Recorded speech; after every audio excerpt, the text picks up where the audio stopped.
Est-ce que tu aimerais que je t'explique comment on a réalisé cet ensemble de douches avec un bâti support Géberit et une évacuation murale, un bac prêt à carreler? C'est parti.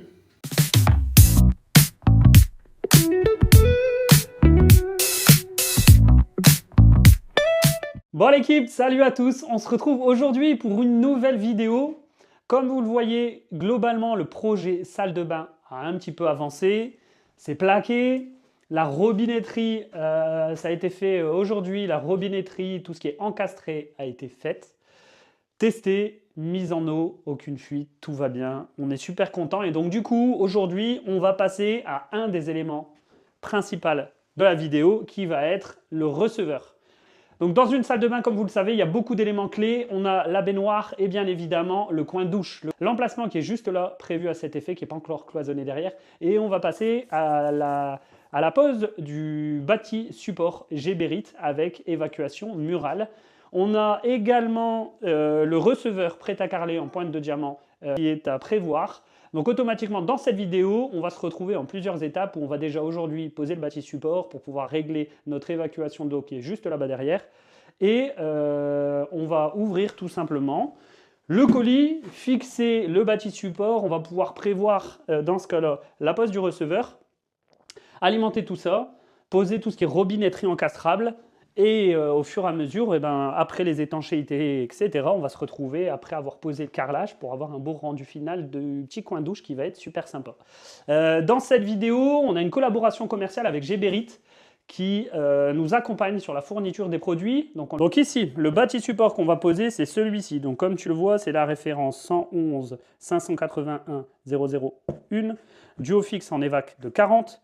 Et on utilise donc le bâti support avec le support en bois derrière pour recevoir la robinetterie encastrée. Donc comme tu le vois, mais je vais t'expliquer bien sûr dans le colis, on va ouvrir le colis ensemble. Comme tu le vois ici, tu as l'évacuation murale qui est prévue soit en sortie droite, soit en sortie gauche. Donc on va te montrer un petit peu ce qu'il y a dans le colis. Et ici, accompagné bien sûr du receveur prêt à carreler, la référence 155 255 254 001.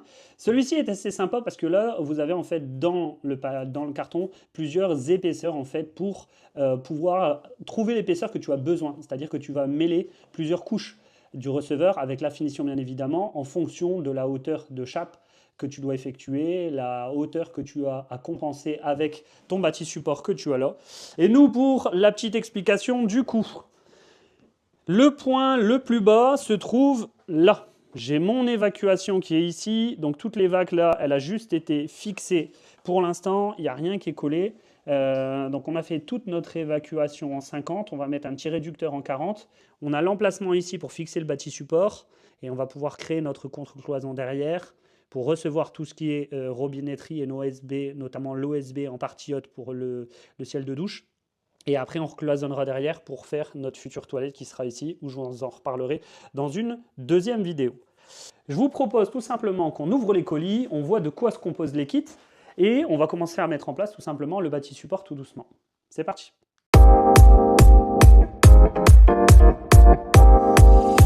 Le fameux bâti support. Regardez ce qu'on a de plus dans le carton.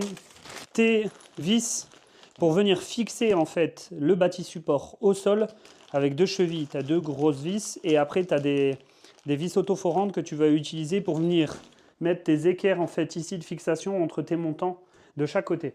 Le support de la robinetterie avec un petit patch d'étanchéité.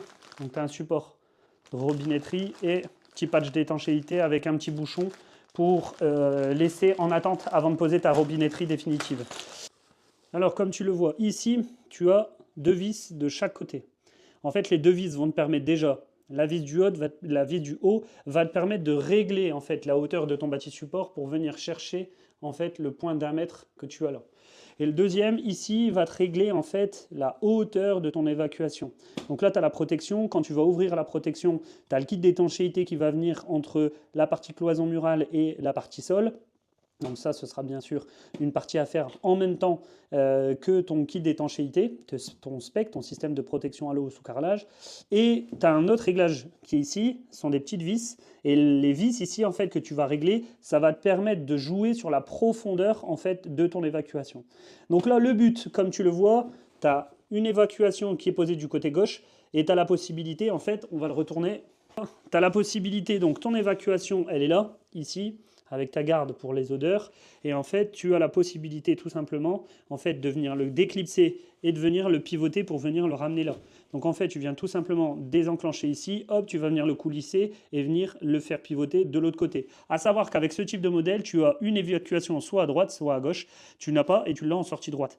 Tu n'as pas d'évacuation vers le bas et tu n'as pas d'évacuation vers l'arrière. Donc c'est soit l'un, soit l'autre. Ici, tu as le petit patin de fixation qu'on va utiliser pour venir fixer le bâti support au sol. Alors, on a la réservation qui est faite là. Tu as une notice qui est vachement bien faite qui te permet de tout expliquer en détail. Là, ton support bois pour venir mettre ta robinetterie encastrable. Tout ça, tu peux le régler. C'est-à-dire que tu as la possibilité justement de venir le régler en profondeur et en hauteur. Donc tu peux, ce modèle-là, le poser en contre-cloison. Donc tu vas venir dans ce cas-là mettre un montant de chaque côté et venir visser des équerres tout simplement ici et le prendre en sandwich. La deuxième possibilité, c'est d'utiliser ça. C'est des supports de fixation. Et les supports de fixation, ça va te permettre de venir les enquiller ici, dans les petits trous qui sont juste là, pour venir les mettre en fait sur une cloison en dur. Donc si tu viens le mettre contre un mur porteur ou un mur cloisonné déjà en dur, tu as la possibilité de venir les fixer avec ce petit kit-là, qui a référence 111 815 001. C'est parti, on se met, nous, à position, on va régler l'aplomb, le niveau du bâti support, je pose la caméra, on règle les montants, on repose la lisse du haut qui va nous servir d'appui, et on prévoit en fait notre petite évacuation qui est juste là. Allez, c'est parti. Donc ici, on a juste posé en fait le bâti support de niveau. Bonjour Erwan. Salut. Ça va? Erwan est venu me filer un coup de main, je te mettrai dans la vidéo son Insta, qui débute sur Insta, allez lui donner un petit peu de force. Du coup, on vient de positionner le bâti support, on a l'évacuation, on a fait un montage à blanc, plus ou moins, avec l'évac qui est ici. Donc moi, j'avais prévu une évac en 50 pour toutes les évacuations. C'est surdimensionné, beaucoup me diront, mais j'étais tranquille. Donc là, on a juste mis un petit manchon de raccordement en 40. Je vais juste fixer, remettre le niveau, mettre mes colliers de serrage, on va en mettre 3 ici pour l'évacuation des eaux, et après on va pouvoir donc venir fixer définitivement le bâti support et faire le collage de toute l'évacuation. Tester l'évacuation et bien sûr en même temps on remettra 2 niveaux et d'aplomb, le bâti support et pouvoir commencer l'habillage.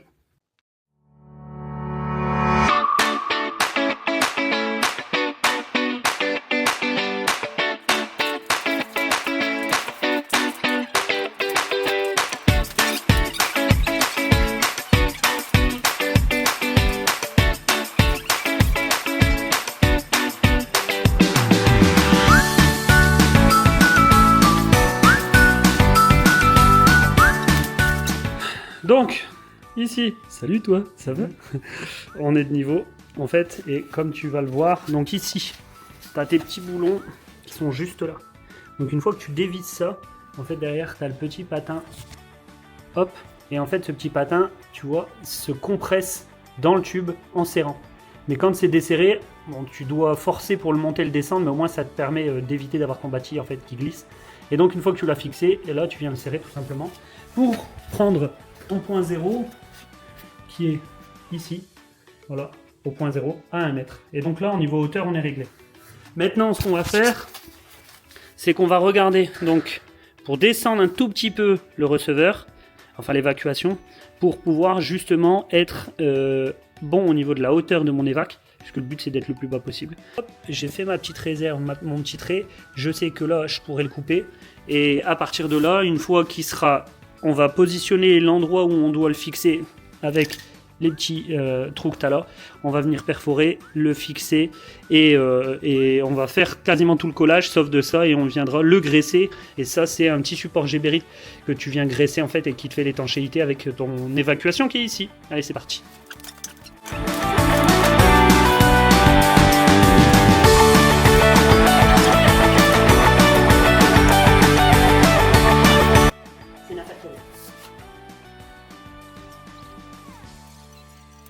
On a percé ici en bas, c'est les 2 ancrages que tu vois ici. Forêt de 10, tu as 2 chevilles qui sont fournies avec et 2 vis. Donc là on met les vis, là pour l'instant on vient juste les fixer.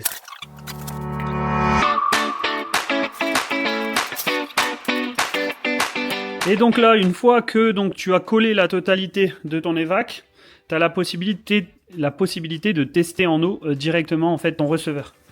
Regarde, tu as un petit scotch, un petit adhésif, tu viens l'enlever, en fait tu as les pictogrammes pour tester, tu vois. Donc tu l'enlèves, hop, tu as la petite partie qui se lève et qui permet de tester ton évac en eau. Allez, on va tester ça. Là, en fait, on vient de remettre de niveau pile poil le bâti support. On l'a fixé définitivement au sol, les évacuations sont faites. On a pu mettre nos deux montants. Donc on a dû s'adapter puisque le bâti support est beaucoup plus facile à poser avec des systèmes en 48. Là ici on est en 70, donc on a un léger retrait. On va pouvoir re-régler l'évacuation, donc ça c'est pas un problème. Donc on l'a mis de niveau, parfaitement. On l'a mis d'aplomb. J'ai pris des équerres pour être sûr. Des autoforantes de chaque côté. Ici pareil, 4 autoforantes. Et j'ai mérité de vous faire une vis, des petites vis comme ça, qui sont des vis en fait crucis en même temps boulon, ça doit être du 13. Et en fait en autoforant pour venir chercher directement en fait le bâti. Donc c'est net en pratique et au moins. Voilà.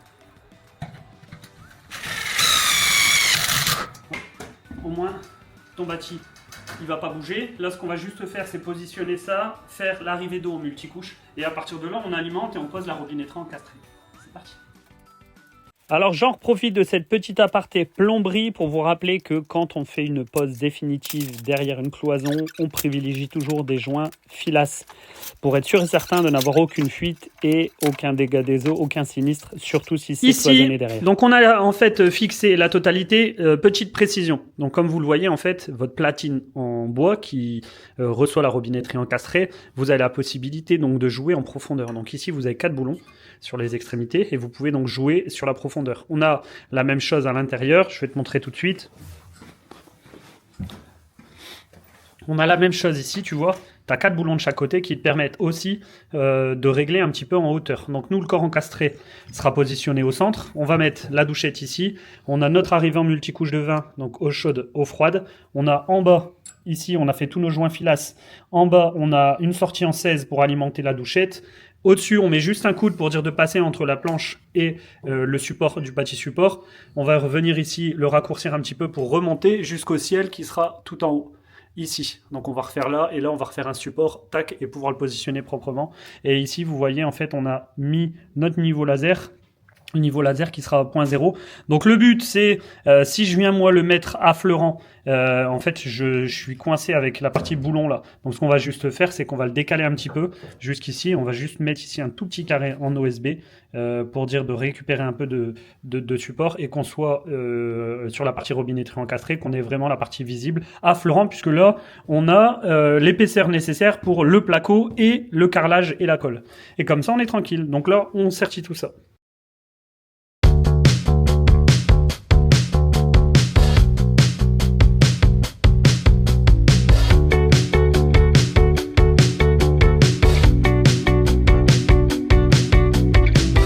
Donc ici on est plus ou moins bon, donc on a axé le centre ici du mitigeur encastré avec le centre du support de la douchette. Il me reste plus qu'à le sertir juste ici. Donc là on va venir le sertir, donc on l'a tiré de plus bas, on a réalimenté derrière pour aller en hauteur sur le ciel qui est juste là. On a vissé une platine par l'extérieur, collée sur les montants avec une MS polymère, vissée par derrière pour dire d'avoir d'autres supports pour venir recevoir donc le support à sertir pour le ciel de pluie, le ciel de douche.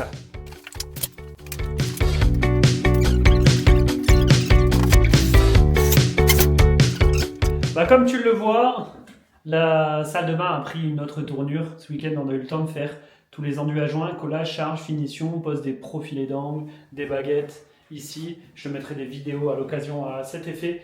Et comme tu le vois, donc ici, tout a été plaqué, jointé, on est tranquille.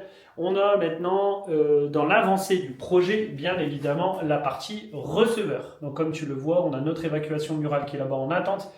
L'objectif d'aujourd'hui, ça va être tout simplement de poser les receveurs ici, Géberit, prêt à carreler, pointe de diamant, comme je te l'avais évoqué. Donc je vais te montrer un petit peu le produit, comment on le met en œuvre. La référence, c'est celle-ci, la 154 254 001. Et ici, là, l'avantage, c'est un receveur prêt à carreler, mais qui se compose de plusieurs feuilles. Donc comme tu le vois ici, en fait, tu as plusieurs épaisseurs de polystyrène que tu vas pouvoir utiliser pour venir combler avec ta chape ou comme là l'épaisseur qu'on a. Donc c'est-à-dire qu'ici tu as la partie receveur ici avec la pointe de diamant, je ne sais pas si tu le vois sur la vidéo. Voilà. Et donc le but c'est de venir jouer en fait avec les épaisseurs, je crois que c'est 2, 3, 4 cm et donc tu as la possibilité de jouer ici sur les épaisseurs pour venir combler en fait l'épaisseur qu'on va avoir. Nous le but c'est de faire le bac à carreler, l'étanchéité du receveur, l'étanchéité en périphérie, on vient créer tout le sol et on aura une petite marche qu'on va pouvoir habiller en fait en même temps après avoir fait l'étanchéité bien évidemment mais en carrelage. Et donc là, objectif d'aujourd'hui, ça va être poser ça et mettre certainement gratter, aspirer, mettre le primaire pour le ragréage sur tout le sol. Donc, l'objectif, c'est de poser ce combiné de receveurs ici. On vient de gratter le support, de passer un petit coup d'aspi. On regarde l'épaisseur qu'on a. On a, allez, un petit peu plus de 10 cm. 10 cm, on a un combiné ici, donc avec le receveur ici qui doit faire 5, mais attention, l'évacuation, on est en 3. Ici, on a la pointe de diamant, en fait, entre guillemets, le petit dénivelé. Et on a une feuille de polystyrène de 2, on a une feuille de 4 et une feuille de 3. Donc le but, c'est de faire combiner les épaisseurs pour dire de pouvoir tomber juste en dessous, sachant que chaque feuille que vous allez venir poser, vous allez devoir le coller les unes aux autres. Je vais te montrer rapidement aussi le kit qui est fourni avec Geberit. Kit comme ça, dedans tu as c'est de la colle flexible S1 rapide. Donc ça, tu as 2 sachets de colle qui vont permettre de coller déjà ton receveur au sol. Voilà. Ici, c'est des sachets, ça doit être de 5 kg, exactement 5 kg. Ça va te permettre de coller en fait ton receveur au sol et ça va te permettre de coller les différentes feuilles les unes aux autres. Dedans, tu as des petits patchs d'étanchéité pour faire ton spec, donc ton système de protection à l'eau sous carrelage. Donc tu as 2 mouchoirs d'angle, comme tu le vois. Ici, on aura le receveur, la partie plastique, on va la démonter, je te montrerai ça tout à l'heure, on va la démonter. Tu as déjà en fait le patch d'étanchéité qui vient mourir sur le contour de ton placo et sur la partie sol, donc receveur, et avec tu as les bandes d'étanchéité qui doivent faire environ 10-12 cm et tu as les 2 cartouches de colle. C'est des colles universelles, ça c'est validé en fait dans le système Geberit. C'est avec ça qu'on va coller les patchs et qu'on va coller la natte sur l'ossature, enfin sur le receveur. Donc là, le but est de trouver le bon juste milieu pour pouvoir récupérer en épaisseur. Donc là, on a dit qu'on avait 3 cm. 3 cm, on va compter à les 0,3 de colle. Donc sachant que je vais avoir de la colle sur le support, je vais avoir de la colle entre 2 panneaux, donc je vais quasiment avoir, 303 feuilles, donc quasiment 1 cm de colle au total. Alors c'est là où on va voir si ma structure de plaque de plâtre est bien faite. Parce que j'avais pris en compte le receveur.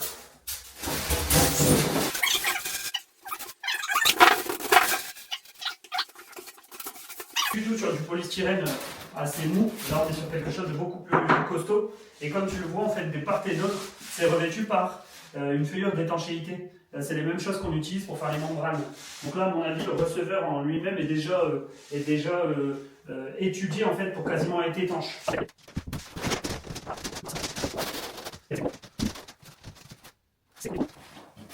Regarde, tu vois, j'ai quelque chose qui est vraiment bien travaillé sur les côtés. Je suis en angle, comme tu le vois. On est plutôt pas mal et en hauteur, comme tu le vois, on a quelque chose d'assez good. C'est l'heure de contrôler tout ça. Donc là, on va déjà vérifier ici. On est pas mal. Ici, on est bon. Parfait. Ici, c'est good. Et là, par contre, ça nous donne quoi? Ça nous donne que c'est pas terrible. Donc là, à mon avis, il faudrait que je vérifie, mais là en dessous, je dois peut-être encore avoir un petit résidu de colle à carrelage ou autre. La chose qui est aussi assez importante quand tu vas faire en fait toi-même ton application, assure-toi de ne pas avoir de bosses ou de creux en dessous. Des bosses, tu les évites, mais et les creux, c'est à éviter pour la stabilité de ton bac. Donc surtout, assure-toi en fait si tu as un petit creux ou autre, une imperfection. Moi, j'avais un trou en bas. parce que j'avais en fait une sortie en fait de cuivre qui passait au radiateur du bas. Donc je les ai rebouchés avec un mortier pour être sûr d'arriver sur quelque chose de nickel. Donc l'intérêt et surtout le plus important, c'est d'assurer qu'en dessous ta planimétrie soit bonne et que tu n'aies pas en fait de petits creux, de petites bottes. Dans ce cas-là, au préalable, soit tu prends un ragréage flash, soit tu prends un petit mortier et tu viens me retravailler tout ça. Avant de poser les receveurs et de les carreler, ton support, bien sûr, tu vérifies la planimétrie, tu viens reboucher si tu as des aspérités. Tu t'assures que ton support soit bien sec, sain, sec, cohérent, non poussiérant, non farinant, etc. Dans le cas où la chape ou la dalle a été faite dernièrement, assure-toi d'avoir un taux d'humidité qui soit acceptable, surtout si tu es en rez-de-chaussée. On a l'étage ici, donc on n'a pas de problème là-dessus. On va juste faire une chose, on va appliquer le primaire. Là, on part avec le primaire universel de chez BPI. C'est celui-ci aussi qu'on va utiliser sur le plancher avant de faire le ragréage. Et donc là, je vais le passer sur le bas de mon support et je vais en profiter pour faire mes remontées de mur. De toute façon, je dois faire toute la cabine ici. Donc je vais faire le bas, comme ça je vais pouvoir faire ça. Une fois séchage, je vais poser le receveur de douche. On va les coller les différentes feuilles, on va coller les différentes épaisseurs. On va coller le receveur de douche et une fois que ce sera fait, on pourra faire la bande d'étanchéité en périphérique. Allez, c'est parti.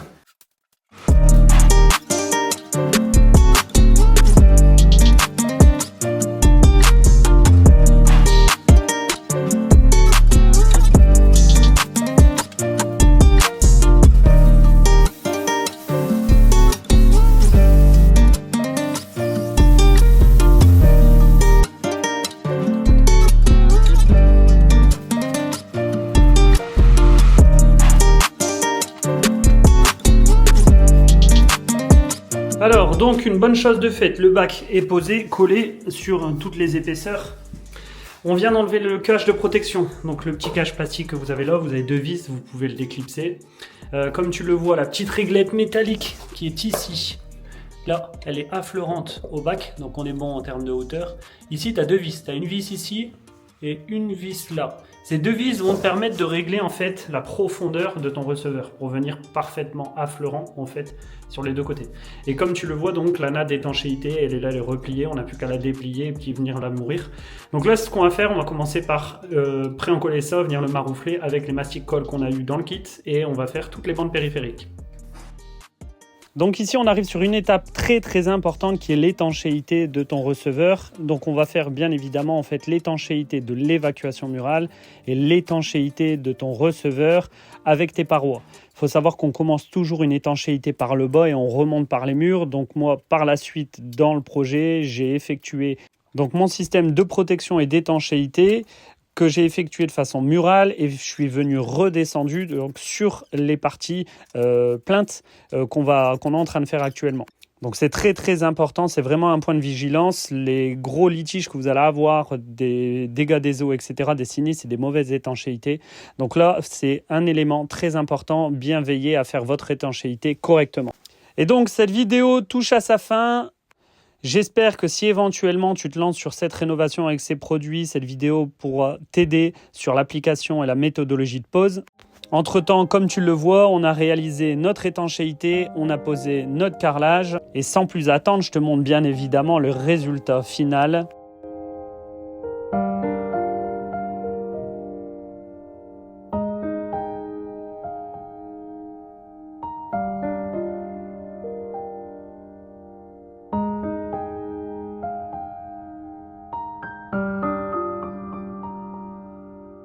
J'espère que cette vidéo t'a plu et que tu pourras donc maintenant te lancer, si tu souhaites partir sur ce même modèle, te lancer facilement dans la pose et la réalisation de ce projet. En tout cas, comme tu le vois, le résultat final est tout simplement magnifique. Alors je te propose sans plus tarder qu'on se retrouve la semaine prochaine pour la réalisation de la natte de désolidarisation pour le plancher chauffant de chez Schluter.